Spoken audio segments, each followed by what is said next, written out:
So welcome to IAC central industrial security force CSF constable firemen నోటిఫికేషన్కి సంబంధించినటువంటి వివరాల గురించి డిస్కస్ చేసుకోవడానికి ఈ వీడియో చేయడం జరుగుతుంది. సో సిఎస్ఎఫ్ 2024 ఫైర్మెన్ నోటిఫికేషన్ అనేది 31 ఆగస్ట్ నుంచి నోటిఫికేషన్ అప్లై చేసుకోవడానికి విండోస్ అయితే ఓపెన్ చేస్తున్నారు, రైట్. సో ఒకసారి ఇందులో ఈరోజు ఈ నోటిఫికేషన్ సంబంధించినటువంటి అసలు వేకెన్సీస్ ఎన్ని ఉన్నాయి, ఏజ్ రిలాక్సేషన్స్ ఏంటి, క్వాలిఫికేషన్ ఏంటి, అప్లికేషన్ ఫీ ఎంత ఉంది, ఇందులో ఇంపార్టెంట్ డేట్స్ ఏంటి, exam pattern, salary and recruitment ప్రాసెస్కి సంబంధించి అన్ని డీటెయిల్స్ కూడా ఈరోజు మాట్లాడుకునే ప్రయత్నం చేద్దాం. So central industrial security force అనేది మన దగ్గర ఉన్నటువంటి ఇండియాలో ఉన్నటువంటి పారామిలిటరీ సర్వీసెస్లో one of the service central industrial security force. So ఇందులో జాబ్ సంపాదిస్తే మనకి ఇండస్ట్రీస్ దగ్గర కానివ్వండి, మన వైజాగ్లో స్టీల్ ప్లాంట్ కానివ్వండి, లేదంటే ఇలాంటి ప్లాంట్స్లో కానీ లేదా ఎయిర్పోర్ట్స్లో కానీ వీటి చోట ఈ జాబ్స్ రావడానికి అవకాశం ఉంటుంది ఇండస్ట్రియల్ సెక్యూరిటీ ఫోర్స్ అనేది. అయితే ఇప్పుడు మనకు వచ్చిన నోటిఫికేషన్ వచ్చి central industrial security force fire మ్యాన్కి సంబంధించింది. అంటే ఏ విధంగా అయితే మనకి స్టేట్ ఎగ్జామ్స్లో వాటిలో ఫైర్ ఆఫీసర్ జాబ్స్ ఉంటాయి, అలాగే ఇండస్ట్రియల్ సెక్యూరిటీ ఫోర్స్లో ఫైర్ మ్యాన్గా పోస్టింగ్ అనమాట. సో దీనికి సంబంధించి ఒకసారి డీటెయిల్స్ చూద్దాం. సో టోటల్ 1130 వేకెన్సీస్ వచ్చినాయి. ఈ 1130 వేకెన్సీస్లో ఏ స్టేట్కి అప్లై చేసుకునే వాళ్ళకి ఆ స్టేట్ వరకు జాబ్ రావడానికి అవకాశం ఉంటుంది. ఆ లోకల్లో ఉన్నటువంటి ఇండస్ట్రీస్లో ఫైర్మెన్గా పోస్టింగ్ రావడానికి అవకాశం ఉంటుంది. నెక్స్ట్ ఇంపార్టెంట్ డేట్స్ వచ్చి ఎగ్జామ్ అప్లై చేసుకోవడానికి ఆగస్ట్ 31 నుంచి సెప్టెంబర్ 30th వరకు అయితే ఎగ్జామ్ టైం ఇచ్చున్నారు అప్లై చేసుకోవడానికి. అదేవిధంగా ఎగ్జామ్ డేట్ అయితే ఇంకా అనౌన్స్ చేయలేదు, right. So next one age వచ్చేసరికి యాజ్ యూజువల్ మనం రెగ్యులర్ రాసే ఎస్ఎస్సి ఎగ్జామ్స్ లాగే. సో ఏజ్ వచ్చి 18 to 23 years వరకు ఏజ్ లిమిట్ ఉంది యాజ్ ఫర్ జనరల్ క్యాండిడేట్స్. అదే ఓబీసీ వాళ్ళకైతే ఎక్స్ట్రా 3 years, ఎస్సీ ఎస్టీ వాళ్ళకైతే ఎక్స్ట్రా 5 years అనేవి దీనికి అడిషనల్గా ఉంటాయి. యాజ్ ఆన్ 30/9/2024కి మన ఏజ్ అనేది ఖచ్చితంగా 18 to 23 years మధ్యలో జనరల్ క్యాండిడేట్స్కి, ఓబీసీ వాళ్ళకి extra 3 years and SC ST వాళ్ళకి ఎక్స్ట్రా 5 years అనేవి యాడ్ చేయడానికి అవకాశం ఉంది. నెక్స్ట్ వన్ ఎడ్యుకేషన్ క్వాలిఫికేషన్కి వచ్చేసరికి ఖచ్చితంగా 12th class or equivalent qualification ఇచ్చున్నారు.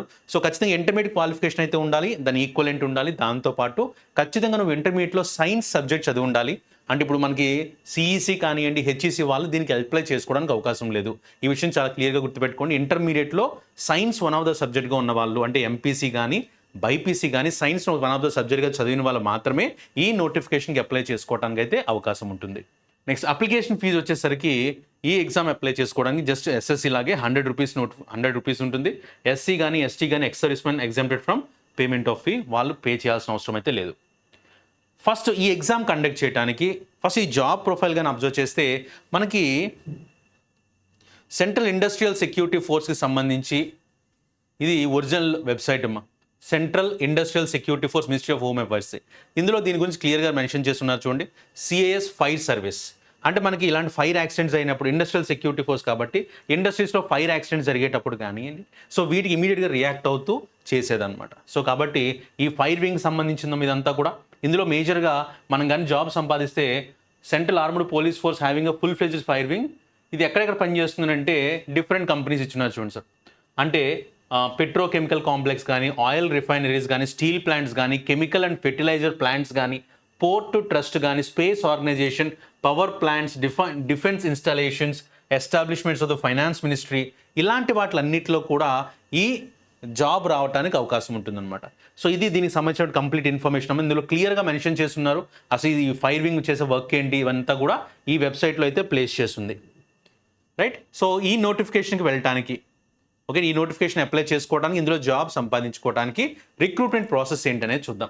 ఒక్కసారి రిక్రూట్మెంట్ ప్రాసెస్ కానీ గమనిస్తే ఫస్ట్ ఫిజికల్ ఎఫిషియన్సీ టెస్ట్ ఉంటుంది. నార్మల్గా మనం ఎప్పుడు కూడా రిటర్న్ ఎగ్జామ్ అయిన తర్వాత ఫిజికల్ ఎఫిషియన్సీ టెస్ట్ ఉంటుంది. పారామిలిటరీ ఎగ్జామ్ అంటే ఎస్ఎస్సి జీడీ లాంటి ఎగ్జామ్లో అయితే ఫస్ట్ రిటర్న్ ఎగ్జామ్ అయిపోయిన తర్వాత ఇది కండక్ట్ చేస్తారు. బట్ ఇక్కడికి వచ్చేసరికి ఫిజికల్ ఎఫిషియన్సీ టెస్ట్ ఫస్ట్ ఉంటుంది, దాని తర్వాత ఫిజికల్ స్టాండర్డ్ టెస్ట్ ఉంటుంది, followed by written examination, then medical test and లాస్ట్లో డాక్యుమెంట్ వెరిఫికేషన్ ఉండడానికి అవకాశం ఉంటుంది.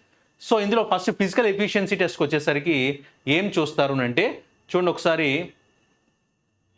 Physical efficiency candidate haves to clear 5 kilometers running event in 24 minutes. నార్మల్గా మనం ఎలా అయితే ఎస్ఎస్సి జీడీకి ఫిజికల్ ఉంటుందో అదేవిధంగా దీనికి కూడా 5 kilometers రన్నింగ్ ఇన్ 24 minutes. ఇది ఫిజికల్ ఎఫిషియన్సీ టెస్ట్. ఇంకొక విషయం ఏంటంటే ఈ సిఐఎస్ఎఫ్ ఫైర్మెన్ అనేది ఓన్లీ మేల్ క్యాండిడేట్స్ మాత్రమే అప్లై చేసుకోవాలనే విషయాన్ని ఖచ్చితంగా గుర్తుపెట్టుకోండి. మేల్ క్యాండిడేట్స్ మాత్రమే అప్లై చేసుకోవాలి. సో కాబట్టి ఈ ఇంకా ఫీమేల్ గురించి ఆలోచించాల్సిన అవసరం లేదు. 5 kilometers ఇన్ 24 minutes. అండ్ దీని తర్వాత ఫిజికల్ స్టాండర్డ్ టెస్ట్కి వచ్చేసరికి ఖచ్చితంగా హైట్ అనేది 170 సెంటీమీటర్స్ ఉండాలి, చెస్ట్ 80 to 85 సెంటీమీటర్స్ మధ్యలో ఉండాలి, మినిమం ఎక్స్పాన్షన్ అనేది 5 సెంటీమీటర్స్ అయినా ఉండాలి. సో వన్స్ ఎవరైతే ఈ physical efficiency test as well as physical standard test కూడా పాస్ అవుతారో దెన్ వాళ్ళకి రిక్రూట్మెంట్లో రిటర్న్ ఎగ్జామినేషన్ అనేది కండక్ట్ చేయడం జరుగుతుంది. ఈ ప్రాసెస్లో ఈ రిటర్న్ ఎగ్జామినేషన్లో కూడా ఏ సబ్జెక్ట్స్ ఇస్తారు అంటే యాజ్ యూజువల్ మనం ఏదైతే ఎస్ఎస్సి జీడీకి సబ్జెక్ట్ ప్రిపేర్ అవుతామో అవే సబ్జెక్ట్స్ కూడా ఉన్నాయి. ఇక్కడ జాగ్రత్తగా అబ్జర్వ్ చేయండి. జనరల్ ఇంటెలిజెన్స్ అండ్ రీజనింగ్ నుంచి 25 క్వశ్చన్స్ 25 మార్క్స్, అదేవిధంగా general knowledge and awareness 25 questions 25 marks, then elementary mathematics 25 questions 25 marks, and English 25 questions 25 marks. So overall time will be given as 120 minutes. So మీరు కానీ observe చేస్తే number of questions వచ్చి 100 questions ఉన్నాయి, maximum marks వచ్చి 100 marks ఉన్నాయి, and time will be allowed 120 minutes. So 2 hour time ఇచ్చున్నారు. And క్లియర్గా ఏం మెన్షన్ చేశారు, నో నెగిటివ్ మార్కింగ్ అనేది అసలు ఇందులో లేనే లేదు. సో ఇది మనం నార్మల్గా ఎగ్జామ్ రాసుకోవడానికి బెస్ట్ మెథడ్ అనమాట. సో హ్యాపీగా నెగిటివ్ మార్కింగ్ లేదు కాబట్టి బెస్ట్గా స్కోర్ చేయొచ్చు. దాంతోపాటు టైం కూడా మీరు అబ్జర్వ్ చేస్తే 120 minutes టైం ఉందమ్మా. సో కాబట్టి 100 questions 100 marks 120 minutes, right. So pay లెవెల్కి వచ్చేసరికి పే స్కేల్కి వచ్చేసరికి ఇందులో మేజర్గా పే లెవెల్ 3 అనేది తీసుకోవడం జరుగుతుంది. 21,700 అనేది బేసిక్ అనమాట. సో 21,700 అంటే మీకు హెచ్ఆర్ఏ కానీ డిఐ ఇవన్నీ కలుపుకొని అరౌండ్ ఒక 35,000 వరకు ఇన్హ్యాండ్ శాలరీ రావడానికి అయితే అవకాశం ఉంటుంది. అది కూడా ఇందులో ఉన్న అడ్వాంటేజ్ ఏంటంటే సిఐఎస్ఎఫ్లో ఎప్పుడు కూడా ఇండస్ట్రియల్ సెక్యూరిటీ ఫోర్స్ కాబట్టి ఇండస్ట్రీస్ ఉన్న చోట్ల మనకి జాబ్ వస్తుంది. కాబట్టి ఇండస్ట్రీస్ అన్నీ కూడా మనకి సిటీ సెంటర్స్లో ఉంటాయి, అంత సిటీ దగ్గరలో అన్ని యాక్సెస్ ఉంటాయి. కాబట్టి ఖచ్చితంగా ఈ జాబ్లో మనకి అరౌండ్ 35,000 to 40,000 వరకు శాలరీ తీసుకోవడానికి అవకాశం ఉంటుంది. సో ఏ సిటీలో వస్తే దాన్ని బట్టి మనకి అమౌంట్ కూడా వేరీ అవడానికి అవకాశం ఉంటుంది. ఇదే కాకుండా ఇందులో ఒక విషయం క్లియర్గా ఏం మెన్షన్ చేశారు అంటే ప్రెజెంట్ అయితే ఇది టెంపరీ బేస్ మీద తీసుకుంటున్నామని చెప్పారు. వన్స్ టెంపరీ బేస్ మీద తీసుకున్న తర్వాత మన వర్కింగ్ స్టైల్గా మన వర్కింగ్ పెర్ఫార్మెన్స్ కానీ వీటిని చూసుకొని పర్మనెంట్ చేయడానికి కూడా అవకాశం ఉంటుంది అన్న విషయాన్ని చాలా క్లియర్గా మెన్షన్ చేయటం అయితే జరిగింది, రైట్ సార్. సో కాబట్టి ఈ సిఐఎస్ఎఫ్ ఫైర్మెన్ కూడా ఎవరికైతే అవకాశం ఉందో ఇంటర్మీడియట్ క్వాలిఫికేషన్ నుండి సైన్స్ వన్ ఆఫ్ ద సబ్జెక్ట్గా చదివిన వాళ్ళు ఖచ్చితంగా ఈ ఎగ్జామ్కి అప్లై చేసుకోవచ్చు. అదేవిధంగా హైట్ కూడా 170 సెంటీమీటర్స్ వరకు ఇచ్చున్నారు. దాంతోపాటు నెక్స్ట్ ఎడ్యుకేషన్ క్వాలిఫికేషన్ వేకెన్సీ కూడా ఆల్మోస్ట్ 1100 వరకు ఉన్నాయి. కాబట్టి సో మంచి నోటిఫికేషన్, ఎవరైతే యూనిఫామ్ జాబ్ చేద్దాం అనుకుంటున్నారో వాళ్ళందరికీ కూడా బెస్ట్ నోటిఫికేషన్గా చెప్పుకోవచ్చు, రైట్. సో ఖచ్చితంగా దీనికి సంబంధించినటువంటి మనం జీడీ ఎగ్జామ్స్ ఏ విధంగా అయితే రాస్తామో అదేవిధంగా ఈ సిఎస్ఎఫ్ ఫైర్మెన్ ఎగ్జామ్స్ కూడా మనం కండక్ట్ చేయడం జరుగుతుంది మన స్టూడెంట్స్ అందరికీ కూడా. సో ఎగ్జామ్స్ రాసుకుంటూ ఉండండి, రాసుకుంటూ ఈ ఎగ్జామ్ నెగిటివ్ మార్కింగ్ లేదు కాబట్టి ఒక పక్క ఫిజికల్ ట్రైన్ అవుతూ ఇంకో పక్క రిటన్ ఎగ్జామ్ కూడా రాయగలిగితే ఖచ్చితంగా ఈ అవకాశాన్ని కూడా మనం అందిపుచ్చుకోవడానికి అవకాశం ఉంటుంది, రైట్.